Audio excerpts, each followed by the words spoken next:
સુરેશ ફળદુ, પૂર્વ vice president Rajkot bar association. 2 દિવસ પહેલાં હું અર્જુન પટેલ, કેડી શાહ રાજકોટ બાર એસોસિએશનમાં બેઠા હતા. એ વખતે ચર્ચા થઈ કે મહારાષ્ટ્રમાં કોલ્હાપુરમાં હાઈકોર્ટની સર્કિટ બેન્ચ આપી. એ જ વખતે અર્જુનભાઈએ કાગળ લીધો કે આપણે પણ આ એપ્લિકેશન લખી અને બાર એસોસિએશનને સોંપી કે જો ત્યાં આવું થઈ શકતું હોય તો આ મુદ્દે બાર એસોસિએશન છે એ યોગ્ય કાર્યવાહી કરે. અમે ત્યાં એપ્લિકેશન આપી.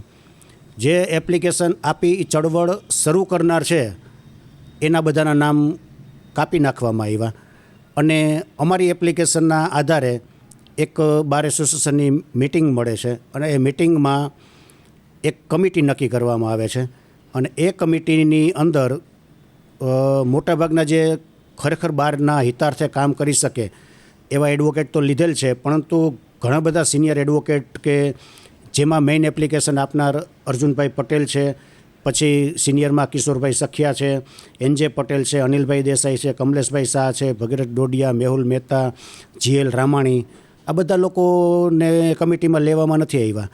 તો મારું કહેવું એવું છે કે જો ખરેખર તમારે સૌરાષ્ટ્રને હાઈકોર્ટ બેન્ચ અપાવવાની ભાવના છે અને તમારો બદ ઇરાદો નથી અને બાર એસોસિએશનના હિતાર્થે કામ કરવાની તમારી ભાવના છે તો એસોસિએશનની મિટિંગ મળી કોઈ પણ નિર્ણય લેતા પહેલાં જૂથવાદ ભૂલી અને બધાએ સાથે મળી અને એક નક્કી કરવું જોઈએ કે આપણે કયા કયા એડવોકેટને આમાં સામેલ કરી, કોણ દોડી શકે એમ છે, કોની પોલિટિકલ પહોંચ છે, આ બધા જ પેરામીટર કન્સિડર કરી અને જો કાર્યવાહી કરવામાં આવેલ હોત તો 100% સફળતા મળે. કારણ કે આ પ્રશ્ન ઇઝી અત્યારે એટલા માટે છે કે માનનીય નરેન્દ્રભાઈ મોદી, અમિતભાઈ શાહ અત્યારે કેન્દ્રમાં બેઠા છે. આપણે ગુજરાતને રિપ્રેઝેન્ટેટર કરનાર સોલિસિટરો પણ ત્યાં સુપ્રીમ કોર્ટમાં છે. તો રાજ્ય સરકાર અને કેન્દ્ર સરકાર ભાજપની છે. તો મારી દૃષ્ટિએ અગાઉ જે 6 મહિના સુધી ચળવળો ચલાવેલી છે સર્કિટ બેન્ચ માટેની, અગાઉ સૌરાષ્ટ્રમાં હાઈકોર્ટ હતી, તો આપણા માટે ઇઝી છે અત્યારનો સમય કે જો આમાં ખરેખર નક્કરતાથી પગલાં ભરવામાં આવે, કામગીરી હાથ ધરવામાં આવે.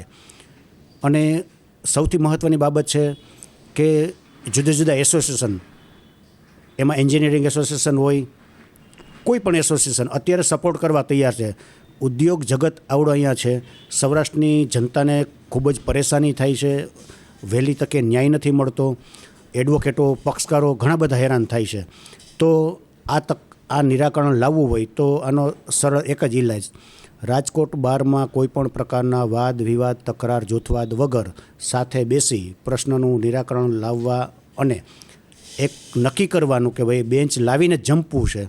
તો અત્યારનો સમય એવો છે કે 120% આ પ્રશ્નનો અંત આવશે. નહીંતર જેમ રામ મંદિરના નામે અનેક ચૂંટણી લડાણી, એવી રીતે અમારે બાર એસોસિએશનની હાઈકોર્ટની સર્કિટ બેન્ચના નામે અનેક ચૂંટણી લડાવવાની છે અને આમ ચાલુ જ રહેવાનું છે.